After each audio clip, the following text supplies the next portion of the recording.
It's Thursday, March 6, 2025. I'm Albert Mohler, and this is The Briefing, a daily analysis of news and events from a Christian worldview. The Department of Government Efficiency, known as DOGE, has been getting a lot of attention in Washington. President Trump drew attention to this particular new department, not a federal department lasting in terms of the structure as of yet, but one put in place by President Trump himself. The president pointed to DOGE, and he pointed to Elon Musk, its director, and he pointed to some of its achievements, as he described them, as the president sat out his address to a joint session of Congress earlier this week.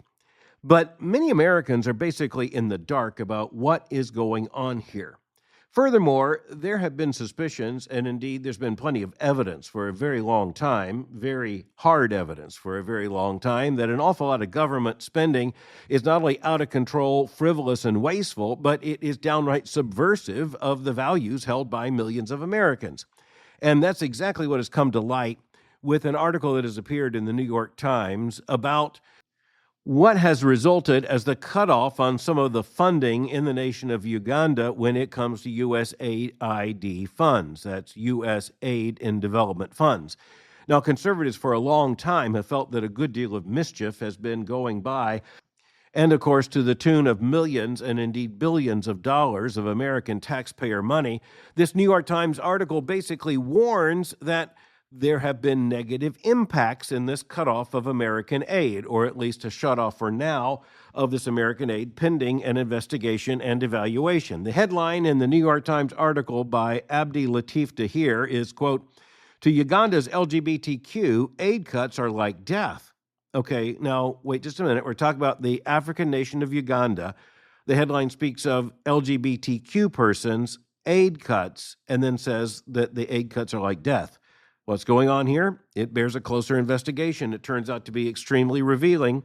The article tells us, quote, "In the weeks since President Trump signed an executive order dismantling the U.S. Agency for International Development, Andrea Minaj Casablanca's phone has been inundated with desperate pleas for help."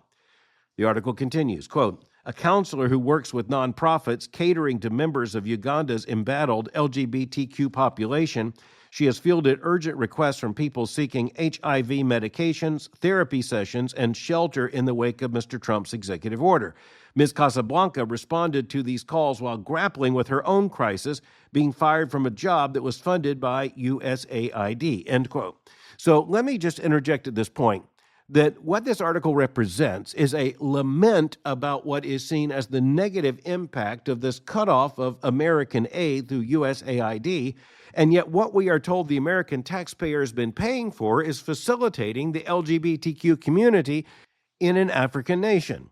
I think it's fair to assume that by the time we know what has been going on, we're going to find out that the American taxpayer has been funding the bill for all kinds of issues, all kinds of funding, all kinds of programs that are deeply subversive of the moral values held by millions of Americans. Listen to this, quote, "Our whole world has been turned upside down," Ms. Casablanca, a 25-year-old transgender woman, said on a recent afternoon in Kampala, the capital, quote, "Everyone is in fear of the future," end quote. Okay, let's just hold on for a moment. We're talking about the nation of Uganda. That is an African nation which has rather significant laws limiting LGBTQ expression within the nation. As a matter of fact, the New York Times goes on to tell us, quote, "LGBTQ people in Uganda have in recent years endured an intensifying crackdown in this conservative East African nation. President Yoweri Museveni signed a law in 2023 that calls for life imprisonment for anyone who engages in same-sex relations in Uganda and up to a decade in prison for anyone who tries to," end quote. So that's the law in this nation, and yet we are told that U.S.A.I.D, meaning the federal government of the United States of America, has been funding a very massive program of support for, as it is defined, the LGBT community there in Uganda. We're talking about a ton of money. The New York Times tells us, quote, "The United States provides more than $970 million annually in development as well as humanitarian and security assistance to Uganda." The paper continues, quote, "In 2023, about $440 million was spent on health programs, followed by emergency relief, agriculture, and education services, according to U.S. government data." And the article tells us, quote, for years, the United States supported LGBTQ groups in Uganda through U.S.A.I.D. funded initiatives offering HIV treatment, legal training, and resources for activism. Previous U.S. governments also condemned human rights violations against gay Ugandans, imposing trade and travel restrictions in response, end quote. Now, don't let this slip by you. What I just read to you from the New York Times is the report that the United States, through our own federal funding, as it was expended in international aid, or what was defined as international aid, funded initiatives in Uganda offering HIV treatment, legal training, and get this, resources for activism. In other words, the United States government has, by the millions of dollars, been paying for LGBTQ activism in an African country. And this has been going on, funded by the United States of America, and, we might point out, in violation of the law of that country. But it's not just that. As the article goes on, it's about a half page, a little less than that, in the print edition of the New York Times, we find out that the American taxpayer has been paying millions of dollars for such things as condoms, medications. Well, I'm not even going to use the next word. I'll simply say it's directly tied to sexual activity. And by directly, I mean directly.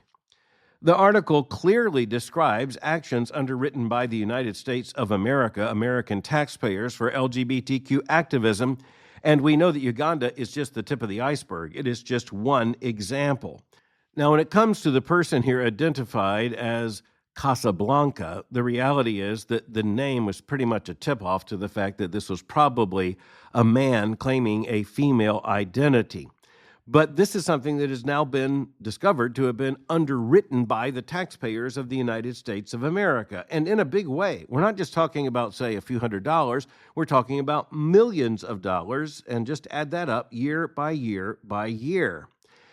We're also told that in Uganda, where the death penalty could be applied to those who are convicted of the crime described as aggravated homosexuality, end quote, the United States government has basically been funding a program which is at odds with the law in that country. Now, let me just say that from a Christian moral perspective, the laws of a country don't necessarily tell us what the United States should advocate.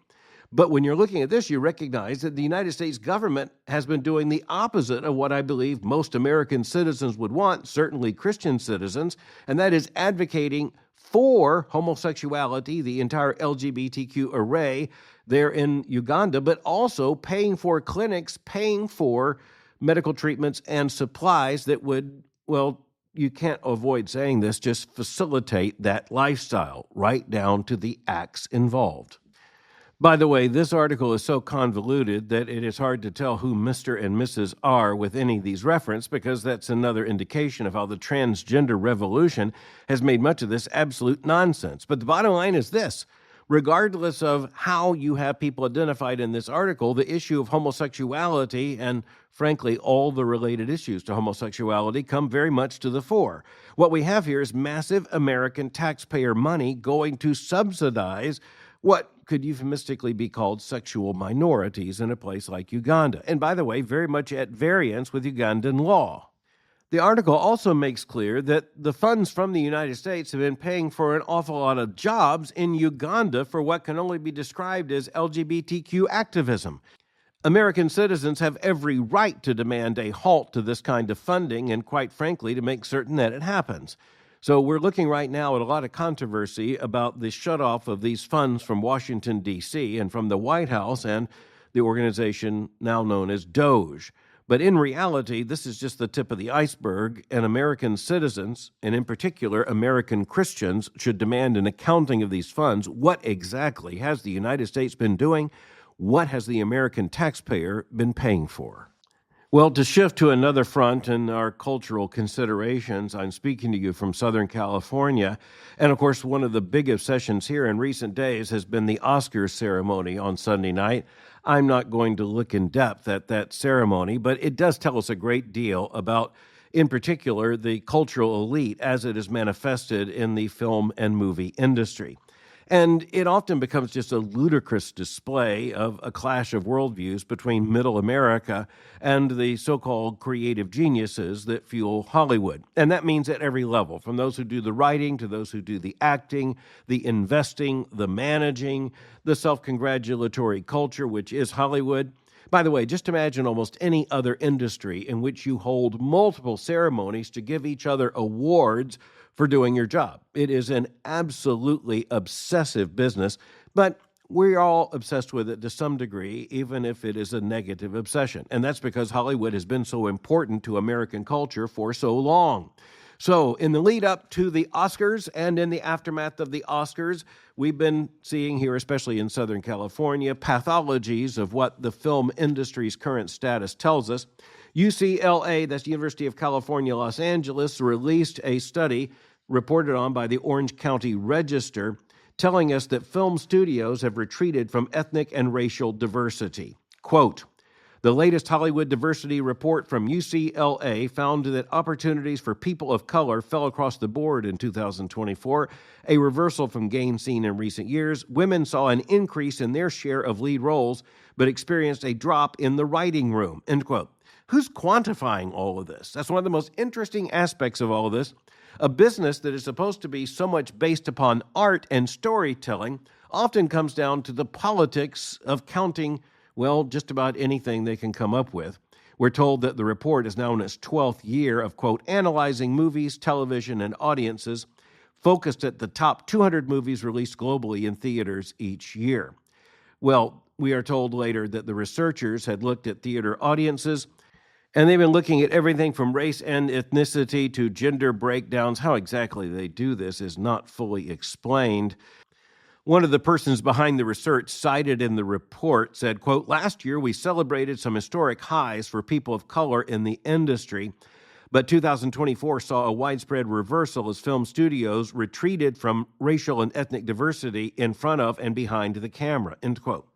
So you see here that they're counting, well, in so many different ways. They say women were doing pretty well, racial and ethnic minorities not so well, right down to very interesting changes by percentages. But nonetheless, we are told that diversity is still a big commitment of Hollywood. Quote, according to the report, films that most reflected the country's population, now estimated to be 44.3% people of color, according to the U.S. Census, outperformed other top releases both domestically and internationally, end quote. One of the spokespersons for the industry and the report said, quote, diversity travels. When a film lacks diverse faces and perspectives, it's just not as appealing here and abroad, end quote. Well, the problem is that as you look at this data, what becomes very interesting is that you have a rise and a fall in terms of those who come out ahead and those who come up behind, given all of the sub-identities of identity politics year by year. But when you also look at the industry, you recognize that films are years in the making. And so some of this is just an accident of calendar. But when it comes to the obsessions of Hollywood, all of this is just laid out. And awards week is evidently the right time to lay it out. The LA Times reporting on the research tells us, quote, the study did find some positive trends. After 2 years of decline, women accounted for 47.6% of lead performers in 2024, closer to parity with men compared to 2023. That was only 32.1% of leads. Meanwhile, female directors accounted for 15.4% of films in 2024, which is similar to the previous year's findings of 14.7%. I'll just simply add the words, more or less. But the LA Times also gave us a major piece analyzing how climate change has been receding as an issue in Hollywood, and particularly in the motion pictures that were featured at the Academy Awards ceremony. Sammy Roth, the reporter, the subhead in the article, hardly any of the Oscar-nominated films mention global warming. As the article tells us, quote, for the second year running, nonprofit consulting firm Good Energy applied its climate reality check to the actual Oscar-nominated films, intended as a climate version of the Bechdel test, which measures representation of women. The climate reality check tests whether a movie and its characters acknowledge global warming. Here's the issue. The bottom line, quote, compared with last year, the results weren't great. The article continues, quote, of last year's 13 Oscar-nominated films that met Good Energy's criteria, that's feature-length movies set in present-day or near-future Earth, 3 passed the test. This year, there were 10 eligible films. Only The Wild Robot passed. The climate silence is deafening, we're told. Okay, then the article drops this, quote, the climate silence does feel a little striking after the harrowing year we've had, said Good Energy Chief Executive Anna Jane Joyner, quote, referring to the fossil-fueled wildfires that tore through Altadena and Pacific Palisades. Now, wait just a minute. Does this spokesperson, this activist, know something we don't know? Were the wildfires that tore through those California communities, especially Altadena and Pacific Palisades, indeed, quote, fossil-fueled? How would she know? That is not what we're being told by the fire authorities. Furthermore, how do you explain that much of the progress in putting out the fires was driven by fossil-fueled equipment, including massive jets dropping fire retardant directly on the fires? What would it have looked like if the fossil fuels had been banned and the airplanes had been grounded and the fire trucks couldn't have gotten to the fire? This is absolute insanity, but it's the kind of thing that evidently is the normal moral discourse for most of Hollywood. If not all of Hollywood, then at least it's safe to say most of Hollywood, because that's what makes Hollywood, Hollywood. And just in case you wonder if all this posturing includes you, well, you as at least a viewer and consumer, we're told in the article that an analysis which was led by a firm, quote, found that movies passing the climate reality check and released in theaters earned 10% more at the box office on average than films failing the test. I continue, quote, Netflix, meanwhile, says on its website that 80% of its customers, quote, choose to watch at least one story on Netflix that helps them better understand climate issues or highlight hopeful solutions around sustainability. Clearly, one representative said, audiences are more and more interested in these stories, end quote. You just have to wonder, are you? Now, remember this article is published in the Los Angeles Times, not some fringe newspaper. It purports to be written as a responsible article by a responsible writer. But then listen to this, quote, I was sitting in a movie theater this month enjoying Captain America, Brave New World, the latest entry in Disney's Marvel Cinematic Universe, when, to my surprise, Sam Wilson, that's actually Anthony Mackie, quote, got out of his SUV and pulled his iconic red, white, and blue shield out of the front trunk. Yes, a front trunk, where an internal combustion engine would normally be. That meant Captain America was driving an electric vehicle, right? Yes, we are told, indeed he was, end quote. So this is what passes for moral seriousness in Hollywood, celebrating the fact that Captain America drives an electric vehicle. Meanwhile, the LA Times ran another article by Meg Waite Clayton. It was entitled A Rare Case of Gender Equality in Hollywood. I won't go through all the background, but basically it comes down to analysis like this. Quote, does it matter who is behind the scenes if we're seeing women's stories on the screen? It does. Quote, overall, film females continue to be substantially younger than males, and they are far less likely to be portrayed as leaders or even at work. Quote, female characters are more likely to be identified in relation to males, whereas males are more likely to be identified by what they do. That, according to the Center for the Study of Women in Television and Films, Martha M. Lausen, quote, whose 2024 study results mirror Smith's. But we are told in women-directed films, females tend to be portrayed less stereotypically and with more agency. When women are involved behind the scenes, female characters tend to speak and interrupt others more.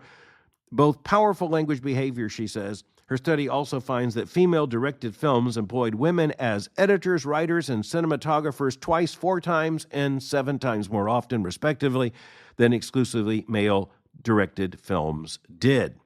The article concludes, quote, equality on screen and behind the scenes in Hollywood may be elusive, but it's not impossible. You notice how they're keeping score on everything and congratulating themselves one way or another, or castigating themselves because they didn't meet the expectations that they had set. This just goes on and on. The Hollywood Reporter, one of the major journalistic outlets for the Hollywood industry, it ran an article just before the Oscars with a headline asking the question, will Hollywood meet the moment?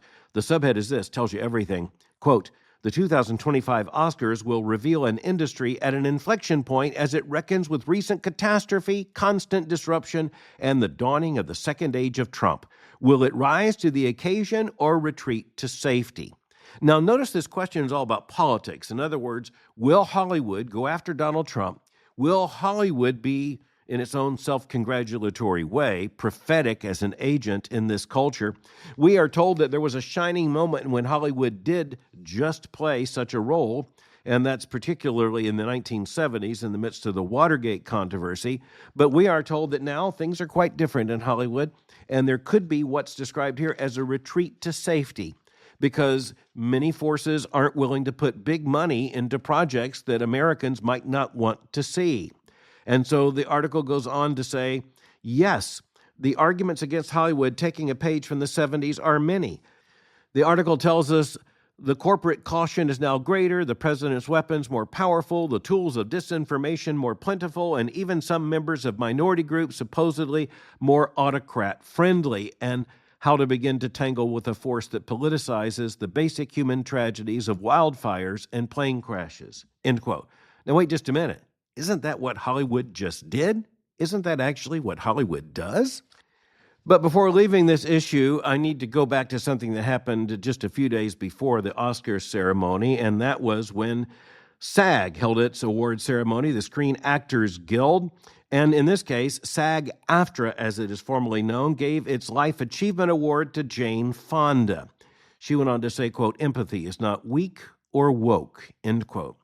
Now, of course, empathy is very much a part of conversation these days, and appropriately so, because you have in the posturing of people such as in Hollywood, empathy as a substitute for something authentic like sympathy. But the article in this case that was published also in the Los Angeles Times tells us that Jane Fonda delivered a fiery speech. And no doubt it was a fiery speech, and this is Hanoi Jane, given her anti-Vietnam War activism that almost led to criminal charges back during the 1960s. Here you have Jane Fonda, who is, in receiving this award, quote, emphasizing the need for the Hollywood community to fight for what they believe in. "This is big-time serious, folks," she said, "so let's be brave. We must not isolate. We must stay in community. We must help the vulnerable. We must find ways to project an inspiring vision of the future." She went on to go down through a list of the kind of activism that's called for. As the paper says, quote, Fonda's activism in the 1970s made her a polarizing figure, particularly for her involvement in the anti-Vietnam War movement. She remains dedicated to raising awareness for causes she finds important, like climate change, which has been her focus for the past several years. Fonda has also been vocal about her disagreements with President Trump's policies in the past, we're told. Quote, during her speech, she did not directly address the president or any of his administration's specific policies or actions, but its intent was clear. She said she was a big believer in unions. She went on basically to call for Hollywood to resist. It is so interesting that she leaned into the word empathy again and again and again, and basically made the point that many of us have been making about the falsity of that word, the inadequacy of that word, especially when compared with the genuine notion of compassion or sympathy. Empathy costs you nothing. Jane Fonda could identify with every activist cause, and she just picked up another award from a film organization, the Screen Actors Guild. She could stand in front of her colleagues in Hollywood and talk about all the moral causes they stand for, but it was at a glittering event that actually was, if you could see it, the refutation of everything they said they believed in. They rail against, say, economic inequality, but there's an awful lot of economic inequality that is demonstrated in Hollywood itself. Just ask Jane Fonda about that. By the way, in the background to the Oscars award ceremony this year, there were an awful lot of, moral dimensions that simply weren't discussed. For instance, you had the lead movie that won the Best Picture, and of course, which also had the winner for the Best Actress and many other awards, and you're looking at other movies as well. They featured persons who were either, say, sex workers or sexually explicit entertainers or transgender. These days, Hollywood pats itself on the back for being prophetic by being transgressive. That's that old word that tells us again that their understanding is that if you're not transgressing moral boundaries, then you're not being prophetic by your own definition. which is what Hollywood is all about. Now, my point here is not simply to criticize Hollywood, because after all, Hollywood would go out of business if Americans weren't buying tickets. On the other hand, the closer you look at Hollywood's projects and the closer you look at its products, it isn't clear that making money is, in the final evaluation, all that important to Hollywood if they can make a point. And we understand the points they're trying to make. By the way, one final theme in all of this is that Hollywood is berating itself for not being liberal enough, progressive enough in the face of, say, the second Trump term in office, or at least that's what they blame. But the problem in Hollywood has been going on for years. It has been a part of what some identified in the 1960s and 70s already as the adversary culture. It sees itself in an adversary position to mainstream American culture, but it counts on those who populate mainstream American culture buying tickets to its products. And that is something of a vicious cycle, and that's where we're going to have to end. We are responsible for our own consumption of these projects, or our own decision not to receive these products at all. But it's also a reminder that these products in this industry is very influential in our culture, whether we buy tickets to their movies or not. Thanks for listening to The Briefing. For more information, go to my website at albertmohler.com. You can follow me on Twitter or X by going to twitter.com/Albert Mohler. For information on the Southern Baptist Theological Seminary, go to sbts.edu. For information on Boyce College, just go to boycecollege.com. I'm speaking to you from Orange County, California, and I'll meet you again tomorrow for The Briefing.